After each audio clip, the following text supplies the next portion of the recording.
नमस्कार साथियों। गुप्त सूचना से पता चला है कि इस बार 2022 में जो 12वीं भौतिकी का क्वेश्चन पेपर होना है वो किस प्रकार से होगा। तो ये क्वेश्चन पेपर वहीं से ही आया है, लेकिन ये प्रिंटेड नहीं है क्योंकि अभी तक ये कंफर्म नहीं है कि यही क्वेश्चन पेपर आएगा कि नहीं। इसलिए आप इन प्रश्नों के साथ साथ और भी जो प्रश्न हैं उनकी भी तैयारी ज़रूर कीजिएगा। हम इस प्रश्न के आने की 100% कन्फर्म नहीं कह सकते कि यही प्रश्न आएगा। फिर भी जो संभावित प्रश्न पत्र है उसका पहला प्रश्न है कूलाम स्क्वायर प्रति न्यूटन मीटर स्क्वायर किसका मात्रक है। ये पहला क्वेश्चन है जो कि 1 नंबर का है। दूसरा क्वेश्चन है ट्रांजिस्टर में संग्राहक को किसी विद्युत परिपथ में किस अभिनत में जोड़ते हैं। ये भी 1 नंबर का है। तीसरा क्वेश्चन है प्रकाश विद्युत प्रभाव में कार्य फलन को परिभाषित कीजिए। हालांकि ये जो प्रश्न है ये काफ़ी आगे का है, फिर भी पूछा जा सकता है। प्रश्न क्रमांक 4 है हाइड्रोजन के रेखीय वर्णक्रम में पाई जाने वाली किन्हीं 2 श्रेणियों के नाम लिखिए। तो इसमें आप देख सकते हैं। इसके बाद क्वेश्चन नंबर 5 है 1 नंबर वाला में एक धारावाही टोरॉइड के किस भाग पर चुंबकीय क्षेत्र की तीव्रता का मान अधिकतम होता है। मतलब टोरॉइड के कहाँ पर चुंबकीय क्षेत्र जो है अधिकतम होगा। ये 5 क्वेश्चन 1-1 नंबर के हैं। इसके बाद छठवां प्रश्न आते हैं जो कि 2 नंबर का होगा। तो प्रश्न क्रमांक 6 है संधारित्र की धारिता का अर्थ समझाइए। यदि एक समांतर प्लेट संधारित्र की प्लेटों के बीच के पराविद्युतांक का कोई माध्यम भर दिया जाए तो विद्युत धारिता पर क्या प्रभाव पड़ेगा। ये 2 नंबर वाले प्रश्न हैं। इसके बाद क्वेश्चन नंबर 7 है विभवमापी वोल्ट मीटर से किस प्रकार श्रेष्ठ है समझाइए। ये है आपका क्वेश्चन नंबर 8 जो कि 2 नंबर का है। इसके बाद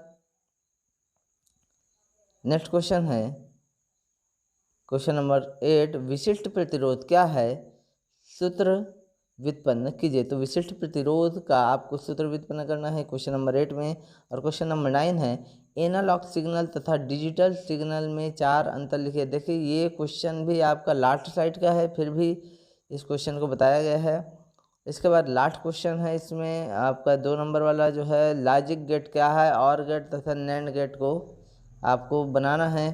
तो ये क्वेश्चन आपका 1 नंबर और 2 नंबर का है। इसके बाद हम देखते हैं नेक्स्ट क्वेश्चन।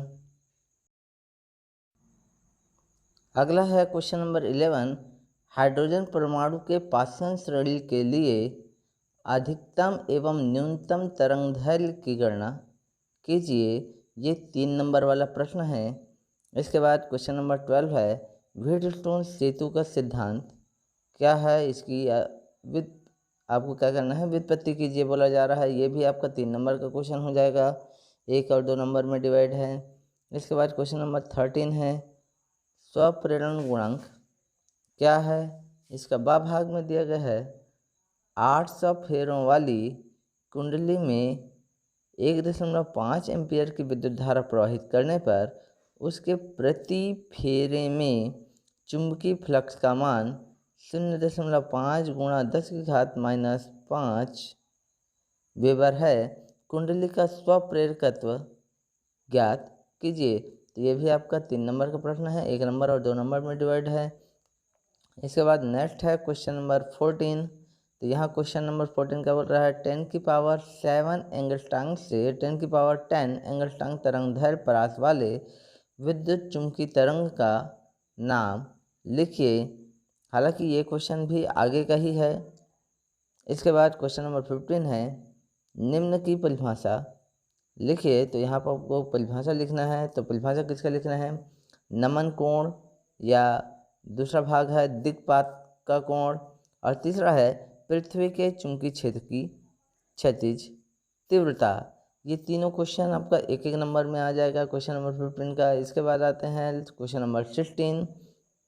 यह भी 3 नंबर का है प्रकाश विद्युत उत्सर्जन को परिभाषित कीजिए एवं प्रकाश विद्युत प्रभाव का नियम लिखिए। तो आपको प्रकाश विद्युत प्रभाव का नियम भी लिखना है।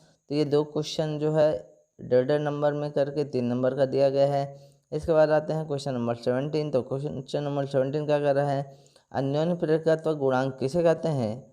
यह सदिश राशि है या अदिश किसी दो लौह क्रोड समाक्षीय प्रणालिका का अन्योन्य प्रेरकत्व 3.0 हेनरी है। क्रोड को हटाने पर अन्योन्य प्रेरकत्व 1.5 हेनरी हो जाता है। उपयोग किए गए क्रोड की आपेक्षिक चुंबकशीलता क्या होगा? तो ये है आपका क्वेश्चन नंबर 17। ये भी 3 नंबर के ही प्रश्न हैं। इसके बाद हम आते हैं क्वेश्चन नंबर 18 में।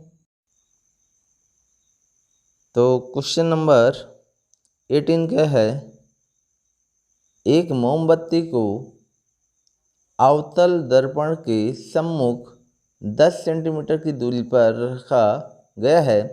दर्पण की वक्रता त्रिज्या 10 सेंटीमीटर है। प्रतिबिंब की स्थिति, प्रकृति व आवर्धन क्षमता परिकलित कीजिए। तो आपको तीनों चीज़ें चाहिए। क्या क्या चाहिए? वक्रता त्रिज्या, प्रतिबिंब की स्थिति, प्रकृति और आवर्धन क्षमता।